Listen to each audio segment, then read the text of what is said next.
Ladies and gentlemen, thank you so much for being here with us this morning. We are excited about the conference. We're excited about having great scholars of the world teach us, and we're excited for all of you to be here. Let me start by introducing Dr. Laurie Meeks of the University of Southern California, who's the director of the School of Religion and who will give a welcome to us.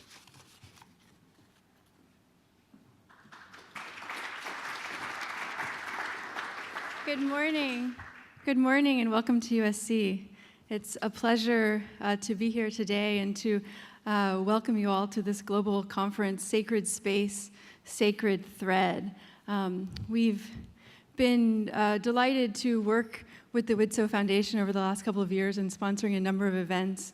And I know that this conference today and tomorrow is going to be a very rich event, and I hope you will all enjoy it. I want to thank just some of the sponsors. So first, of course, the Widtsoe Foundation, which really had the vision for this conference and has done most of the work in putting it together, a tremendous amount of work. I'd also like to thank the Academy for Temple Studies, the USC Caruso Catholic Center, and the Office of Religious Life here at USC. On the program, you may see that the welcome address is supposed to be given by Dr. Varun Soni, the Director of Religious Life here at USC. He's unfortunately out sick today, but he sends his best wishes, and I'd like to acknowledge his office for all of the work they have done also to make this event possible. This is a very innovative gathering that we're going to enjoy today and tomorrow. The organizers have sought to bring together scholars and practitioners representing a diversity of religious traditions, both pre-modern and contemporary. As you know, the theme of the conference is Sacred Space, Sacred Thread. Sacred space is a well-trodden theme in religious studies, but sacred clothing is a topic that has attracted less attention. So linking these themes of sacred space and sacred clothing together, this conference will provide new perspectives on the relationship between religion and material culture, an area of study that's attracted a lot of attention in religious studies in recent years. I know that we can look forward to many stimulating presentations and discussions over the next 2 days, and I hope that this conference will also give rise to some new friendships and new collaborations. That's often one of the best things about conferences like this, is that we're able to meet people from slightly different fields and areas of study who are working on topics of common interest. So I just want to thank the organizers once again. Thank all of you for being here, especially those of you who came from far away.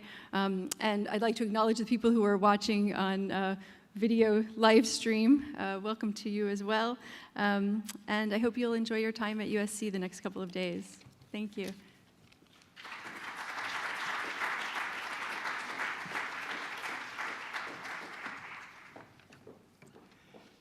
I, too, would like to welcome and would remark that Dean Sani, who is ill today, we hope that he is one of the 50 who are live streaming this right now from his bedroom. We'll find that out a little later today. You know, an awful lot of people have made this possible. It was a year and a half ago that President Dieter F. Uchtdorf of the Church of Jesus Christ of Latter-day Saints hosted and was the keynote speaker at our very first symposium, which was held on campus. And he gave us our mission statement as a Widtsoe Foundation. He said, "We must see each other not as aliens and adversaries, but as fellow travelers, brothers and sisters, and children of God." With that mission statement, we began this effort, and we're delighted to be able to carry it on in the name of John A. Widtsoe and Dr. Widtsoe, who taught here in 1935 for 1 year, and he gave us what is essentially what we believe is our task of the day. He said, "Truth is the most precious possession of man. By its use alone can man realize his deepest hopes and achieve his highest destiny. The search for truth is, therefore, our first and highest duty." And so therefore, as we listen and learn from one another, I think we'll all come to a better understanding of the commonalities which we have.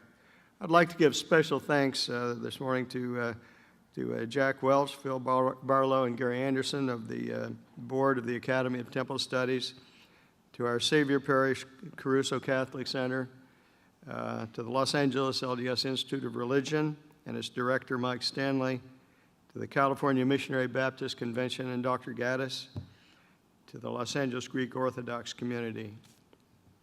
Also to our board of directors of the Widtsoe Foundation, to our donors who paid for this and made it possible for us to do this, to the scholars who participated with us, to our staff and to those who have actually brought this together, and to Dr. Alan Parrish. Alan, where are you?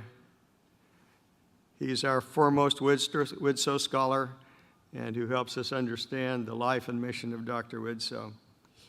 Galileo had this to say, first about himself. He called himself an ecclesiastic of the most eminent degree, and this great astronomer had this to say. He said, "The intention of the Holy Spirit is to teach us how one goes to heaven, not how the heavens go." And so that's our discussion today. We're here to learn from the world's leading scholars. We're learning what it means to be sacred. We're learning from what it means to have a sanctuary or a place or something that is set apart for God.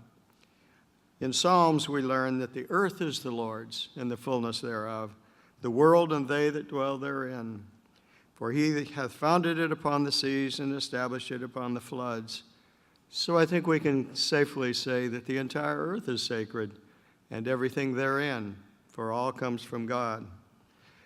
But Isaiah taught, "And the Lord will create upon every dwelling place of Mount Zion and upon her assemblies a cloud and smoke by day, and the shining of a flaming fire by night.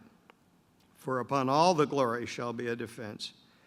And there shall be a tabernacle for a shadow in the daytime from the heat, and for a place of refuge, and for a covert from storm and from rain."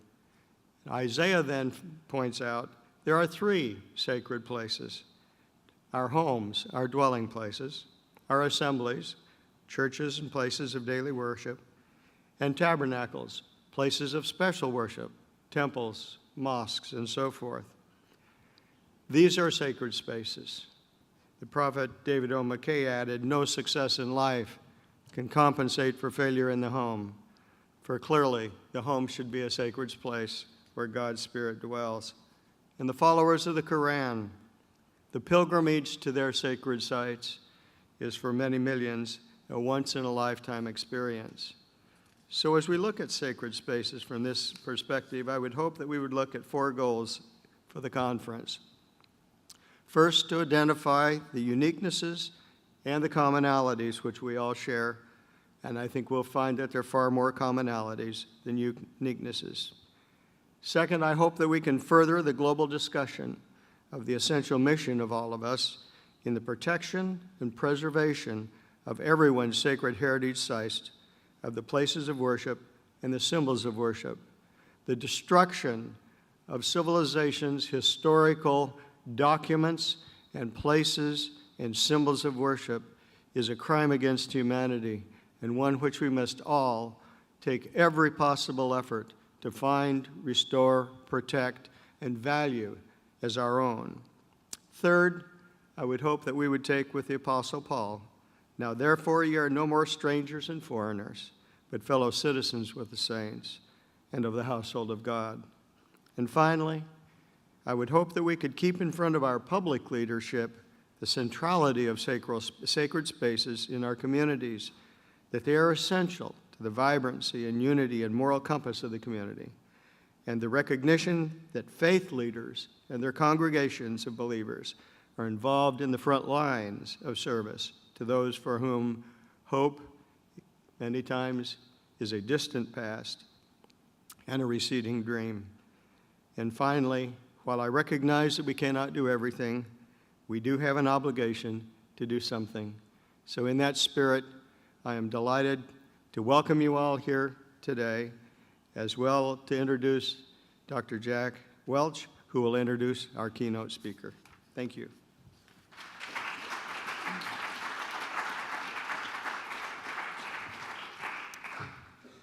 Well, thank you very much, Laurie and Larry. I'm the third witness who will simply bear record of what has already been said, but I'll go on to introduce Margaret. We actually are undertaking here today, I think, something very difficult. We will try to talk openly about the values of things that are usually held sacred and private. We will try to relate holy things to a world that is predominantly secular. And we will try to reduce to sound bites and transparent captions things that are intentionally obscure, emblematic, and sophisticated. I can think of no one better than Margaret Barker to help us tackle these very difficult challenges. And I'm thrilled to introduce her here in Los Angeles for her very first visit here. Having worked with Margaret for over a decade, I promise you that you will enjoy getting to know her and her marvelous work. As a scholar, she received her degree in theology from the University of Cambridge. She has served as the president of the Society for Old Testament Study and edited the Society's monograph series. I find her to be one of the most insightful biblical scholars of our time. Her facility with Hebraic etymologies and overlooked alternate textual readings has yielded a host of surprising spiritual insights. As a citizen of the world, her work has led to practical applications of temple theology as the basis for a new environmental theology. In 2008, she was awarded a Doctor of Divinity by the Archbishop of Canterbury in recognition of her work, as he said, which has made significant new contributions to our understanding and opened up important fields of new research. Margaret Barker is a true friend and human being, a mother, a grandmother, a Methodist preacher, and she's been involved for over 30 years with the work of a woman's refuge in her community. To all of us, she is incredibly generous and encouraging. She's published more than 17 books, and I hope you'll get a look at many of them. Some of them, my favorites, relevant to this conference, would include Temple Themes in Christian Worship, 2008, The Mother of the Lord, The Lady of the Temple, 2012, and relevant to being in Los Angeles, I can't pass up mentioning In the City of Angels, her book on the angels. She comfortably combines traditional texts with innovative meanings, and as she readily acknowledges, recovering the world of any ancient temple is not a simple matter. There is no single text which reveals the inner workings of any sacred institution which may have been long lost, or maybe, for that matter, never publicly known. But looking for telltale clues, Margaret Barker has become especially attuned to noticing and explicating the significance of widely scattered but precious details. So pay close attention to her every detailed word. She's rightly been called the godmother of the new field known as Temple Studies. And let me mention her website, templestudiesgroup.com. Finally, for me, her work opens up the seals of sacred spaces and robes our lives with the garments of faith, love, and purpose. I hope that her presentation today will help you see threads of holiness, graced with brighter colors and warmer tones and greater spiritual meanings than you have ever seen or even imagined before. Margaret, we welcome you. Thank you for being here. Please join me in welcoming Margaret Barker to our conference.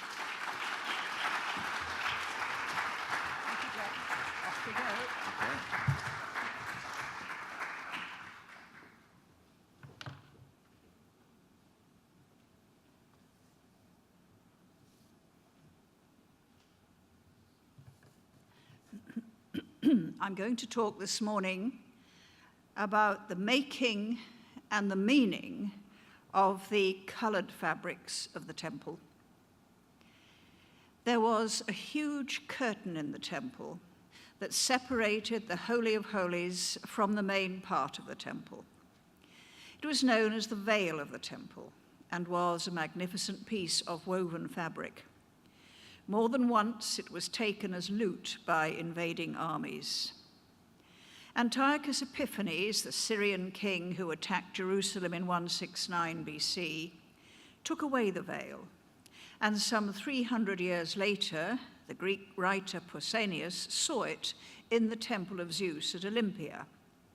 He said it was a woolen curtain adorned with Assyrian weaving and Phoenician purple, and it was dedicated by Antiochus. Then again, in 70 AD, after the Roman conquest of Jerusalem, Titus took that curtain to Rome, kept it in his palace, together with the scrolls of the law. The veil was not only valuable, it was also controversial. It symbolized something that the supporters of King Josiah's temple purges in 623 BC didn't like. And what they didn't like, they didn't mention. Thus, we know that there was a beautiful curtain in the desert tabernacle, a veil of blue and purple and scarlet stuff and fine twined linen. In skilled work it shall be made with cherubim, that's Exodus 26. And even though Solomon's temple in Jerusalem was a larger version of the tabernacle, the supporters of the temple purges who wrote the books of Kings simply didn't mention the veil. The chronicler, a later writer, did mention it. He made a veil of blue and purple and crimson fabrics and fine linen and worked cherubim on it. 2 Chronicles chapter 3. The Greek title of the book of Chronicles is literally the things that have been left out, the paralipomenon. And the temple veil is not the only item that the chronicler included in his book that the earlier writer of the book of Kings had not mentioned. For example, there is no reference to the great golden throne and the cherubim in the Holy of Holies. The veil of the temple and the cherub throne symbolized something in the original temple that Josiah's purges tried to remove, but he could not remove them from the memory of his people. And this is why we shall explore this morning not only how the great curtain was made, but what it meant. So first, the great curtain symbolized the fabric of creation. In the book of Proverbs, there is a wonderful poem about weaving the creation, although you will probably not find the word weave in an English translation. The poem is about wisdom, the heavenly mother who was beside the Creator as he made heaven and earth. This is the poem in Proverbs chapter 8. She was there, says the poem, before the Creator began to work, and she was weaving. There is now a problem. How did wisdom relate to the Creator? Many of the Hebrew words are not easy to translate, and so scholars have suggested changing some letters to give a better sense. The Old Greek translation of Proverbs says that Mother Wisdom was established as a firm foundation for the creation, and some English versions concur with this reading. But this involves changing one Hebrew letter in the difficult word and also adding a letter. The word, as it is written, actually means I was weaving, nasachti. And so the text says that before the earth was created, wisdom was weaving. Creation was woven by wisdom. At the end of the poem, wisdom says she was beside the Creator, and then there is another problem word, which we may pronounce in Hebrew amon, perhaps, and in the Greek it's hamadzusa. Now, this Greek word means the woman who holds things firm, or the woman who joins together. And so we have a picture of wisdom beside the Creator, weaving and holding all things together. Mother Wisdom wove the creation. This is very different from the other creation stories in the ancient Near East. The gods in violent conflict who overcame hostile forces, or one hero god who killed the chaos monster. There is just a hint of her weaving in the Genesis creation story, in fact, in the very first word. In the beginning, which is just one Hebrew word, in the beginning is not the only way to read those Hebrew letters. Origen, the great Christian biblical scholar who died in 253 AD, seems to have read those letters as by means of the net, Bareshet, God created heaven and earth. The creation was held in place by a great net, and Proverbs 8 shows that the weaver was Mother Wisdom. The picture of creation is drawn from a woman's life, taking the fleece of sheep or the stalks of flax, preparing them, spinning them, dyeing them with colors taken from plants and small creatures, and then setting up her loom to weave a cloth. We find images drawn from this process all through the Bible and in other Hebrew and early Christian texts outside the Bible. They carry important teachings about the creation and about the bonds between heaven and earth. The tabernacle built by Moses and the temple built by Solomon both represented the entire creation, heaven and earth. The Holy of Holies was heaven, and the hall of the temple was the earth. The curtains that formed the tabernacle and the curtain that separated heaven and earth represented the matter of creation. They were made from 4 colors. White linen formed the vertical warp of the cloth, and the weft was red, blue, and purple wool. At least we assume it was wool.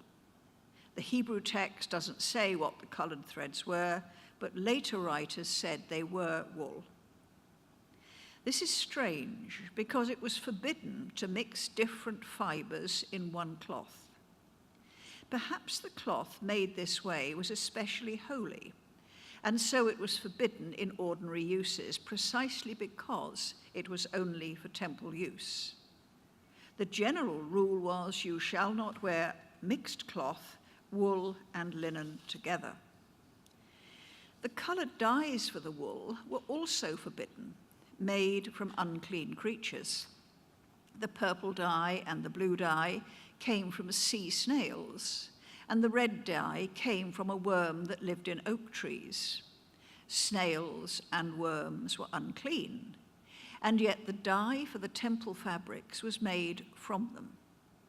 All these dyes were very expensive to make, and so the temple curtains were very valuable. There is much about the temple fabrics that we do not understand. Nobody knows, for example, how the colors were woven together.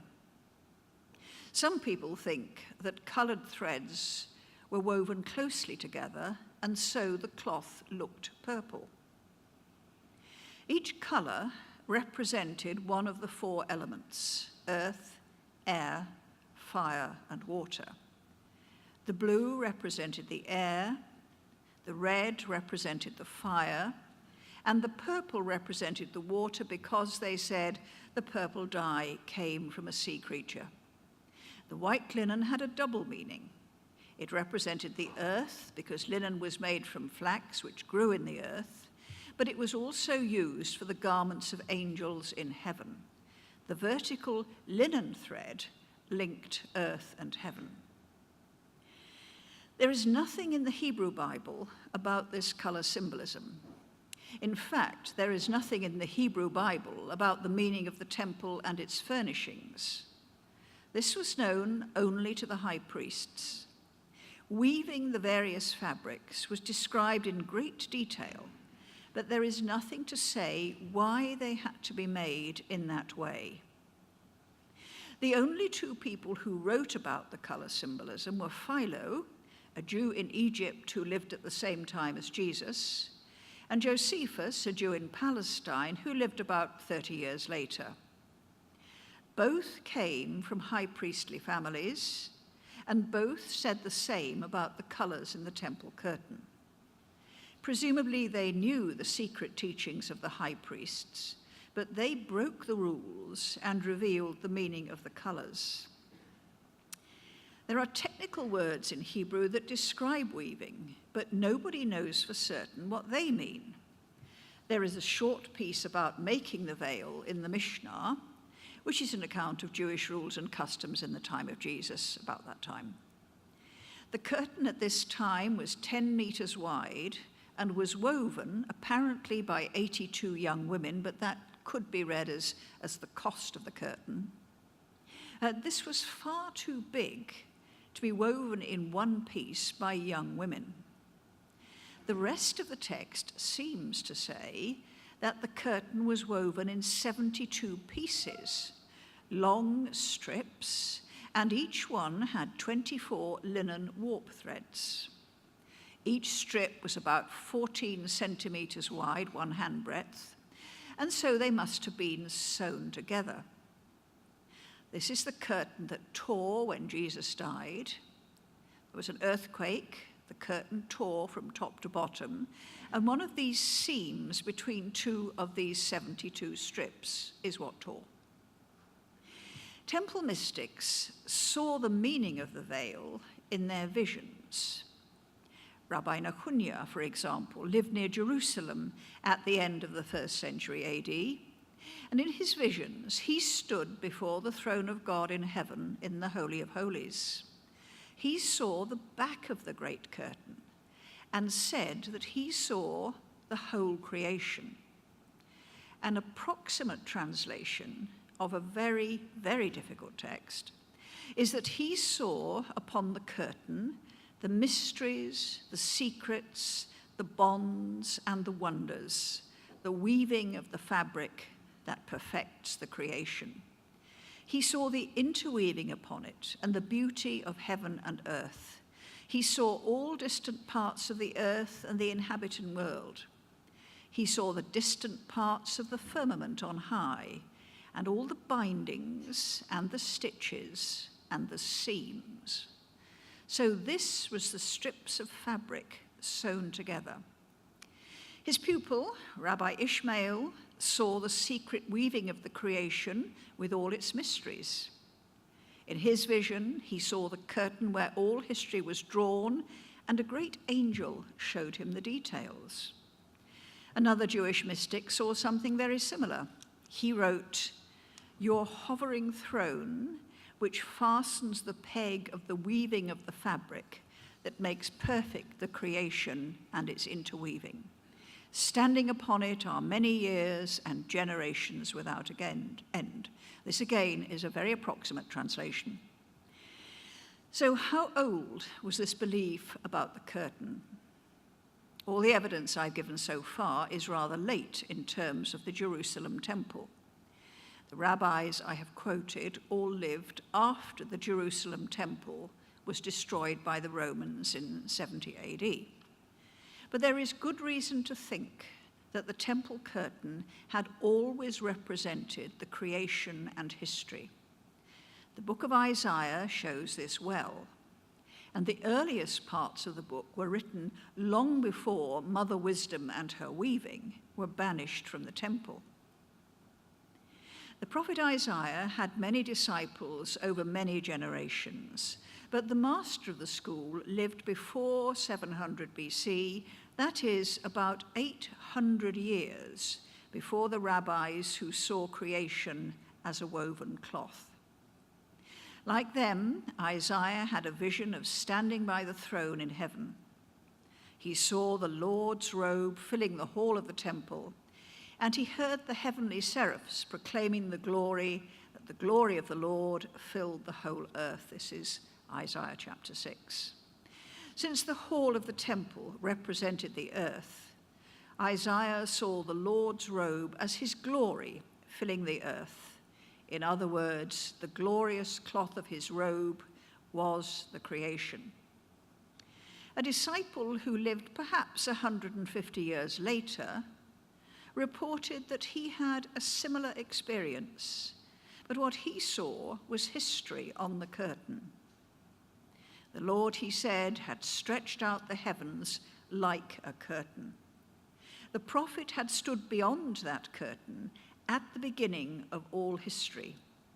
He had seen how princes and mighty men were carried away, and so he could proclaim with confidence the future of his own people. That's towards the end of Isaiah chapter 40. The Psalms were the hymns of the temple, and they too describe creation as the Creator's robe of glory. Psalm 104 says that the Lord is clothed with light like a garment. He has stretched out the heavens like a tent curtain. He has clothed the earth with the sea as its garment. The Lord made all these things with wisdom, but there is no way of knowing from the Hebrew text whether this was wisdom meaning knowledge or wisdom meaning the mother wisdom. What is certain, though, is that creation is described in the Hebrew Bible as a piece of woven cloth, and that mother wisdom was the weaver. Second section, weaving knowledge. The early Christians knew the high priestly traditions of the temple. The book of Hebrews claimed that Jesus was a great high priest, that's chapter 4, and Ignatius, bishop of Antioch at the end of the 1st century, said that to Jesus alone as our high priest were the secret things of God committed. That's his letter to the Philadelphians, section 9. The imagery they used suggests that they knew the meaning of temple weaving. Here are some lines from early Christian books that are not in the New Testament. First, from the Gospel of Philip, where the process of dying is the image for the transformation from an earthly to a heavenly state. This is from the Gospel of Philip, section 61. God is a dyer. Just as good dyes, said to be genuine dyes, dissolve into what is dyed in them, so also those whom God dyes become immortal through his colors, for his dyes are immortal. And God baptizes those to be baptized in water, because baptize is dip. The fabric and the dye become one, but the fabric is a new color. Then there is a parable about the work of Jesus, restoring all material things to their heavenly state. He goes to the place where the temple fabrics were made. And the reference here seems to be to the 72 strips that formed the veil and represented the material world. This is the Gospel of Philip, section 63. The master went into the dye works of Levi. He took 72 cloths and threw them into a vat. He drew them out, and they were all white. And he said, the Son of Man has come as a dyer. Second, some lines from the teaching of Sylvanus. This is attributed to the friend of St. Paul and St. Peter, who was one of the leaders of the church in Jerusalem. He's mentioned several times in the New Testament, sometimes as Silas. Now, the teaching of Sylvanus is a mainstream Christian text that was used by the first monks in Egypt. It was written in the traditional style of wisdom teaching. Here are some extracts. My son, put on the holy teaching like a robe. Wisdom summons you in her goodness, saying, come to me, all of you, O foolish ones, that you may receive a gift, the understanding which is good and excellent. I am giving you a high priestly garment that is woven from all wisdom. And another saying, clothe yourself with wisdom like a robe, put knowledge upon you like a crown, be seated upon the throne of perception. Another saying, my son, return to your divine nature. Return, my son, to your first father God and to wisdom your mother, from whom you came into being. The imagery here is the glorious garment of the high priest. In Solomon's temple, the king was high priest. And here we have wisdom, his mother, giving him a garment woven from all wisdom and inviting him to sit on the throne of perception. This was a memory of what actually happened when the king was installed. It is not possible to reconstruct all the details of the ritual because the texts are so old, and it seems that some were deliberately damaged. Psalm 110 is a good example. The first Christians understood this as a prophecy of Jesus, and it's quoted many times in the New Testament. The psalm describes how a man was transformed into the royal high priest Melchizedek. He was anointed, he was given a glorious garment, he was seated on the throne, and he was born as a divine being. These are the images that Sylvanus used to describe Mother Wisdom and her child. Anointing gave the gift of understanding. The glorious garment was the robe of wisdom. The throne was the throne of perception.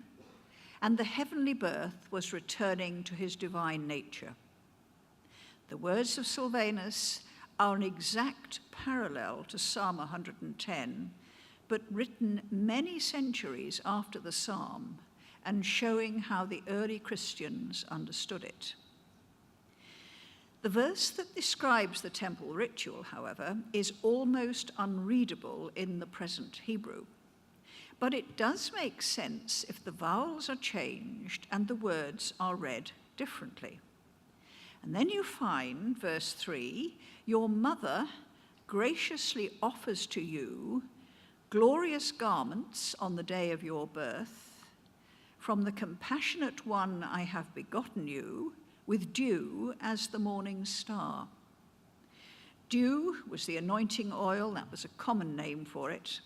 And so here we find Mother Wisdom offering her newly anointed son, that is her newly born son, a glorious garment when he is seated on the throne. Psalm 2 is similar.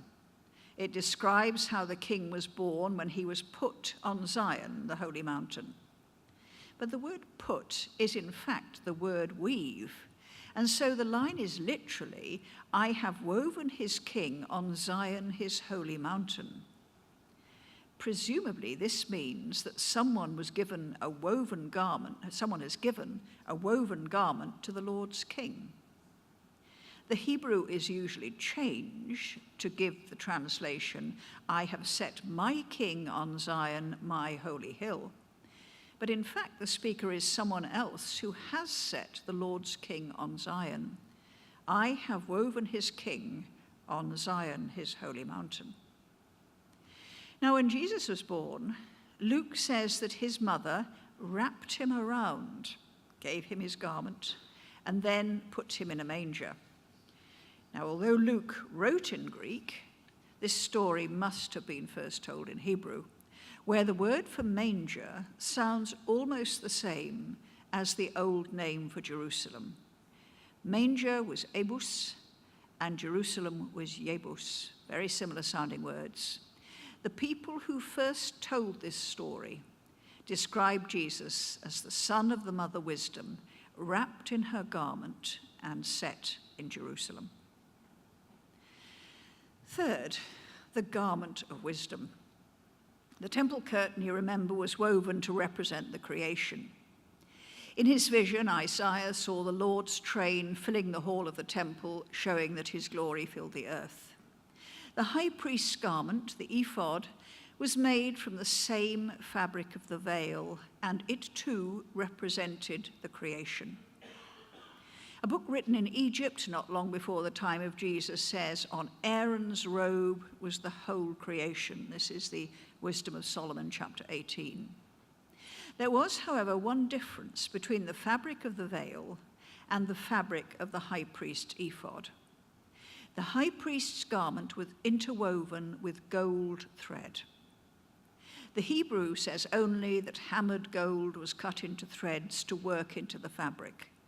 But experts think that the gold was probably rolled around a linen thread to give it strength. We shall look later at the meaning of these gold threads. First, we look at the various Hebrew words used for weaving. Sometimes it helps to look at the Old Greek translation to see what words they chose for the technical terms. The curtain for the door of the tabernacle was made of rochem work. This Hebrew word seems to mean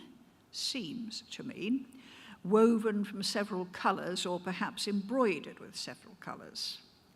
The Old Greek said it was made from many colors, but we don't know how. The same Greek word was also used in the New Testament in a very interesting context. It referred to hidden wisdom that was revealed by Jesus. St. Paul wrote to the church at Ephesus that he was called to preach the unsearchable riches of Christ. And then I quote from Ephesians chapter 3, the plan of the mystery hidden by God who created all things, that through the church the many-colored wisdom of God might now be made known to the principalities and powers in the heavenly places. Many-colored wisdom. The veil across the Holy of Holies and the high priest's ephod garment, however, were made from a different type of cloth, and this in Hebrew is called Koshien work. The Old Greek says it was woven cloth, huphanton, which isn't very much help here. The Hebrew word Koshien implies knowledge or skill, and so many translations say that the cloth for the veil and the ephod was skilled work. It was certainly skilled work, but the word may imply more than that. It may mean that the work itself symbolized the weaving together of knowledge and skill. It was a weaving of wisdom, and so the creation itself was a weaving of wisdom. The high priest's garment was, as Sylvanus said, woven from all wisdom, and that signified the high priest's return to his divine nature as a child of Mother Wisdom. The Koshien Veil across the Holy of Holies was also woven, and the usual translation is with cherubim. Whenever this curtain is described, it is Koshien work cherubim. Now, cherubim are usually thought to be creatures like the winged sphinxes, and there were two of them that formed the throne in the Holy of Holies of Solomon's temple.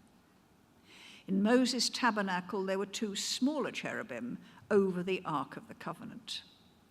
The interior walls of the temple were decorated with carved cherubim and palm trees.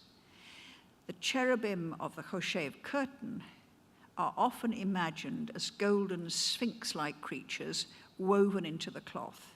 But nobody knows what Koshien work cherubim actually means. Sylvanus, you will recall, said that wisdom seated her child on the throne of perception. So the cherubim that formed that throne must have represented an aspect of wisdom. Philo, remember, his family were high priests who had the secret knowledge. Philo said that cherub meant full knowledge and much understanding. And in another place, he said, the word meant full knowledge and a wealth of understanding poured out. Now, there is no Hebrew word that we now know of, no Hebrew word that obviously links cherub to knowledge, even though there have been ingenious suggestions. Philo must have known that the cherubim represented an aspect of wisdom, and so he thought of the throne in the same way as Sylvanus, a throne of perception or knowledge. The really interesting word that Philo used is poured out, kechumene, understanding poured out. Because in Hebrew, poured out is the same word as woven. had Philo heard talk in Hebrew about cherubs and misunderstood the meaning of the Hebrew word? The cherub represented not a wealth of understanding poured out, but a wealth of understanding woven together. So what did the high priest wear? In the Holy of Holies, he wore white linen, the dress of an angel among the angels. But when he returned to the world, he passed through the great curtain that represented matter, and he put on a garment made of the same fabric as the veil. Aaron, the high priest, you recall, wore a robe that represented the whole creation. Thus, the Christians understood the robe as a symbol of incarnation. The one who came from heaven was clothed in matter, that is, in a human body. The curtain tore when Jesus died, and the writer of the book of Hebrews could say without any explanation, we enter the Holy of Holies by the new and living way, which Jesus opened for us through the curtain, that is, through his flesh. The first Christians also said that Mary had been a temple weaver. She was spinning wool to make a new curtain for the temple when Gabriel spoke to her, and so she was weaving the new veil of the temple as she was pregnant with her child. The Hebrew idiom for the growth of an unborn child was weaving, as we can see from the psalmist who wrote, "You wove me in my mother's womb." That's Psalm 139. Mary was weaving a new veil for the creation, just as Mother Wisdom had been weaving in the beginning. Many of you will know Charles Wesley's wonderful Christmas carol, "Hark the Herald Angels Sing," in which we sing, "Veiled in flesh, the Godhead see, hail the incarnate deity." We sing those words Christmas after Christmas, certainly Methodists do, and very rarely pause to think what they actually mean. And now, the golden garment itself. Now we come to the golden threads that were woven through the high priest's ephod. They represented heavenly wisdom woven through the fabric of creation. And the task of the high priest who wore this garment was to weave the wisdom of heaven through the fabric of creation. He was wisdom's messenger, he was her angel. The ephod, according to Exodus 28, was bound onto his shoulders, and later texts show that it was a symbolic yoke, a sign that he was the servant. Isaiah knew that the promised royal child would be called Wonderful Counselor, Mighty God, Everlasting Father, Prince of Peace, and that the government would be upon his shoulder. In other words, he would wear the colored ephod of the royal high priest, interwoven with golden wisdom. And it's interesting that the Old Greek translated the four names with just one title, the Angel of Great Counsel. The royal high priest in his golden garments was not forgotten, even when there were no more kings. Jesus ben Sirah, who lived about 200 BC, was a wisdom teacher in Jerusalem. He advised his students to seek wisdom and wear her like a glorious robe. And quoting from chapter 6 from the Greek text, "You will wear her like a glorious robe and put her on like a crown of gladness." 400 years after the royal high priests had left the temple, people still remembered the imagery of the golden robe and that it represented the gift of wisdom. The Hebrew text of Ben Sirah is a complicated piece of wordplay in the traditional style of wisdom teaching, and it shows what the golden robe symbolized. Ben Sirah compared the golden robe to wisdom's yoke and bonds, perhaps the bonds of her covenant. In Proverbs 8, wisdom holds all things together. So the bonds of her covenant and the yoke of her teaching. For Jewish teaching, Jewish teachers, the yoke often meant a system of teaching. And when you wore his yoke, it meant accepting that master's teaching. Jesus said that his yoke was easy in comparison with the rules of the law of Moses. For Ben Sira, the high priest's ephod symbolized the yoke of wisdom. Woven into Ben Sira's Hebrew at this point is complex wordplay, but the Hebrew text here is slightly different from the Greek that is used for the English translations. You will not find this in the English Bible of Ben Sira chapter 6. Ben Sira told his student to hold out his shoulder and wear wisdom, that she would give birth to him in garments of gold and crown him with glory. Wisdom's net would hold him secure. Towards the end of his book, he included a poem about the great high priest Simon, whom he'd seen coming out into the temple court. He was wearing the golden ephod. Quoting now from Ben Sira chapter 50, "How glorious was he when the people gathered round him as he came out of the house of the curtain. He was like the morning star among the clouds, like the moon when it is full. He was like the sun shining upon the temple of the Most High, like a rainbow shining in glorious clouds. When he put on his glorious robe and clothed himself with superb perfection and went up to the holy altar, he made the court of the temple glorious." That's Ben Sira chapter 50. That's my translation. The morning star was a title for the king, the son of Mother Wisdom. The shining rainbow here was the colored ephod with its golden threads, also a sign of the covenant. The clouds around him were the priests in their white linen clothes.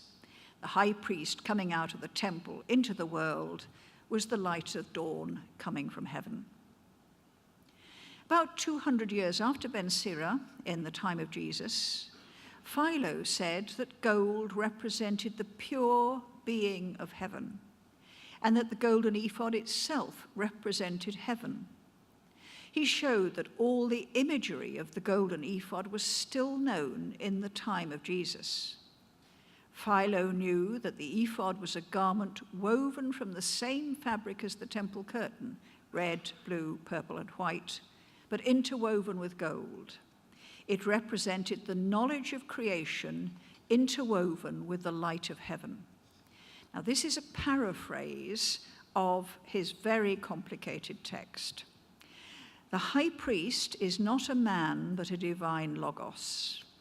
He is the child of parents incorruptible and wholly free from stain, his father being God, who is likewise Father of all, and his mother wisdom. Through her, the universe came into existence. His head has been anointed with oil, which means that his mind has been illuminated with a brilliant light. This is the anointing which symbolized the gift of wisdom.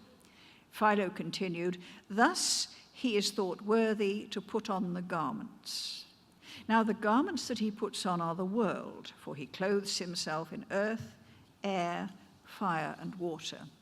For the Logos is the bond of all existence and holds and knits together all the parts, preventing them from being dissolved and separated."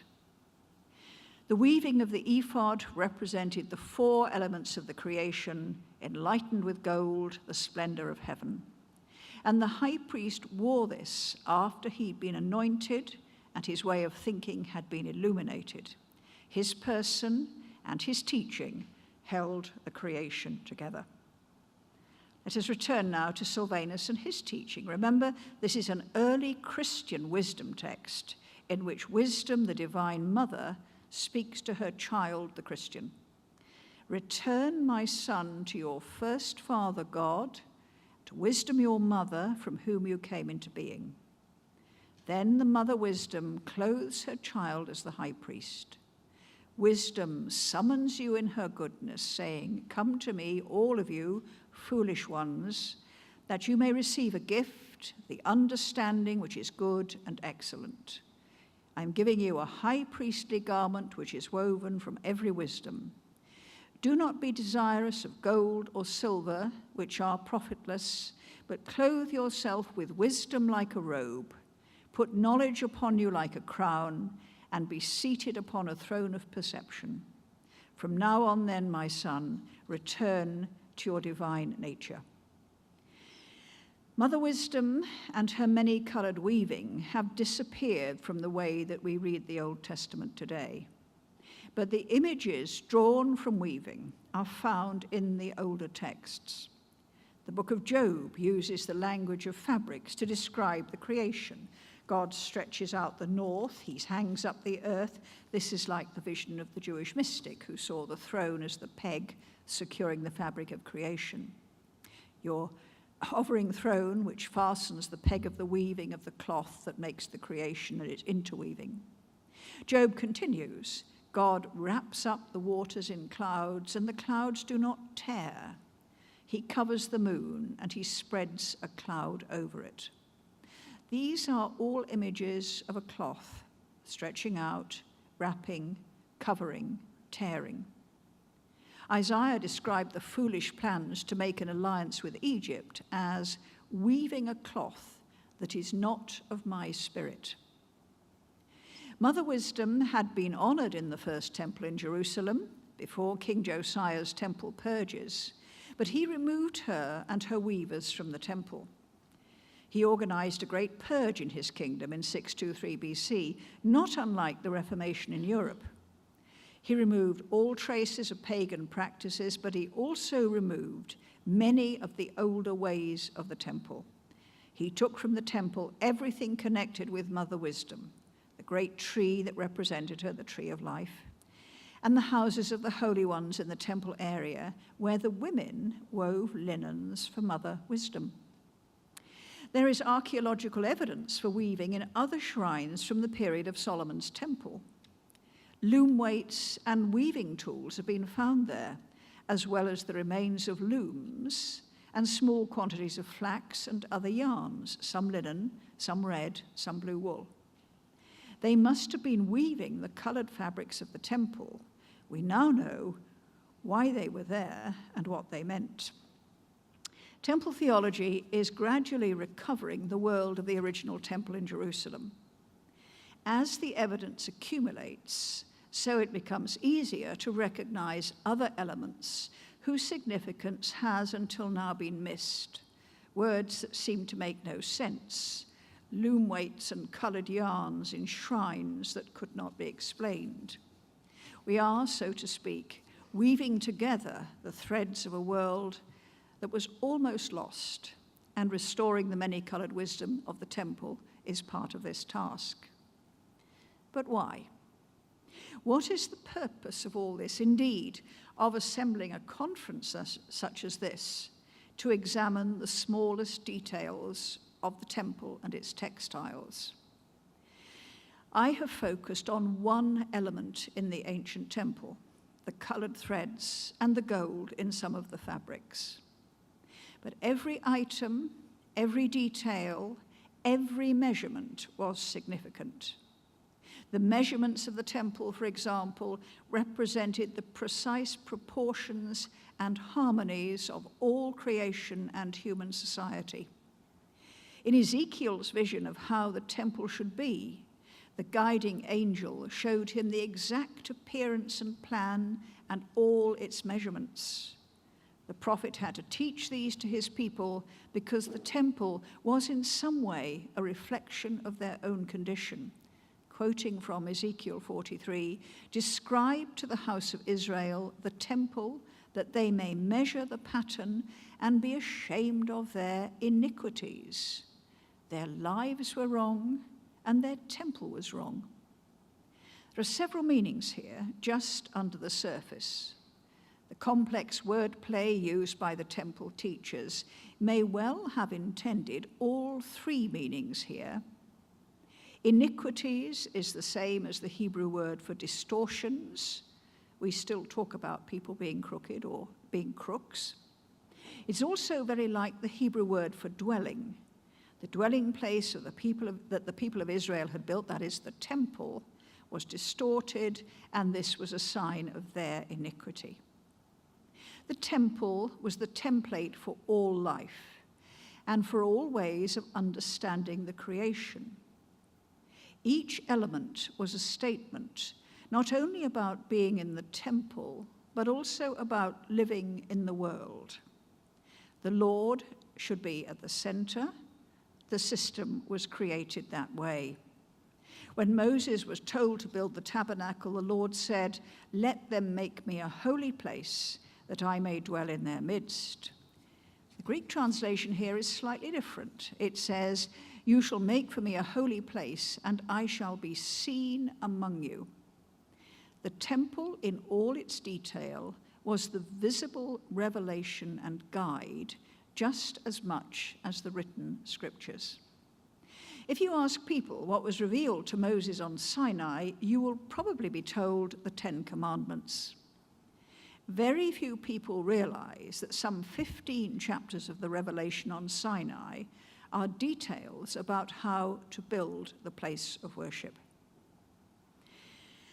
The psalmist wrote, Psalm 119, "Open my eyes that I may see wondrous things out of thy law," a prayer to understand the written words. But Mother Wisdom also opened eyes. It was one of her gifts to her children. The weaver gave spiritual sight, enabling them to see her weaving and all the wonders of form and pattern and how everything joined together. Every detail in the temple was a visual, not verbal, revelation of the divine and a guide to living. The linen exhibition we have here outside in the corridor explores just one aspect of this. The process of making linen was a parable about the rituals, the trials and tribulations of everyday living. The exhibition shows how the rough fibers grown from the earth are prepared and spun, then woven, bleached, and polished by human skills. On another level, the process shows how the basic stuff of human life is transformed. It comes rough from the earth, it is washed and then whitened by the light of divine glory, it is polished by the trials and sufferings of daily life into a shining garment of the angels. Thus, the rough stuff of life becomes the glorious garment of heaven. We find these parables in every part of the temple. Today and tomorrow, we shall explore in detail many aspects of the temple's sacred clothing and fabrics, sacred spaces, temple worship. Each is part of the greater whole. And although we shall, for very practical reasons, deal with several aspects separately, one at a time, we must then weave them all together, stand back a little and reflect and try to contemplate the whole. There are many curiosities about the words used in the Hebrew text that describe the temple, its fabrics and other furnishings. Since the temple teachers used wordplay as a way to emphasize their message, it is not inappropriate here to speculate a little about two words. The word angel, messenger, it's the same in Hebrew, and the word craft, skill. The Lord communicated through his angel messengers, but it seems that the Lord also communicated through craft workers. The words angel and craft worker or craft skill in Hebrew are related. Angel or messenger is the masculine form, malach. Its feminine form, craft skill, malacha. This word craft skill is used for the work of God in creation and its results. It is used for the work on the tabernacle and its furnishings. So we have in Exodus 36, people are told to come and do this work, building the tabernacle. And on the seventh day, God finished his work in creation. And in these examples, the English translation is simply work, and so the significance is lost. In fact, it is about the work of a craftsman. Of most interest to us today is that the Lord said of Bezalel, the chief craftsman of the tabernacle, "Behold, I have filled him with the Spirit of God, with wisdom and discernment, with knowledge and all craft skill." We learn from the skills of the craft workers, just as we do from the words of the scribes. And over the next 2 days, we shall be learning something of the language of those ancient craft workers. The ancient texts require patience and skill to translate, but this is also true of the work of the ancient craft workers. They and their work have been neglected for far too long. Thank you.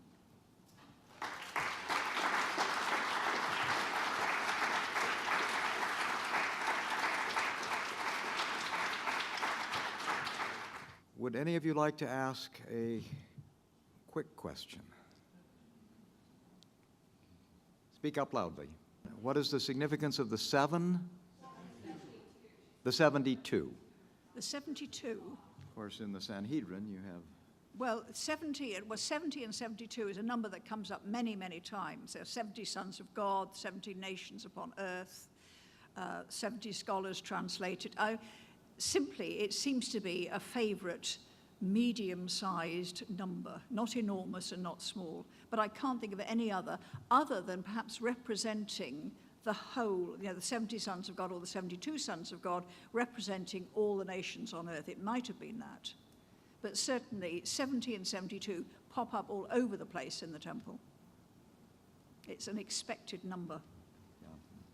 Of course, 70 is 10 times 7, and both of those numbers have symbolism as well. Phil, maybe? Right. So the question is, what leads to the idea that when the veil of the temple rent, it went down, one of the seams coming undone? I think it was one of the seams coming undone. What is fascinating is what is implied when the veil of the temple, by which it means, I think it's got to mean the veil across the Holy of Holies, when that is opened and you are able to see again into the Holy of Holies. What I think is fascinating about that is that that is also the central vision in the book of Revelation. The end of chapter 11, towards the end, God's temple in heaven was opened and the ark was seen again. So something has happened to make the contents of the Holy of Holies visible again, and that is linked with the tearing of the veil. That is a whole vast area of symbolism to do with what is visible again in the Holy of Holies, because the ark hadn't been in the Holy of Holies a very long time. And so just in that one verse, well, you could have a whole conference about that. Everywhere you turn with this temple symbolism, you find one word, you focus on it, and the next thing you know, you've been searching in text for 2 days. It is absolutely fascinating, a really fertile field.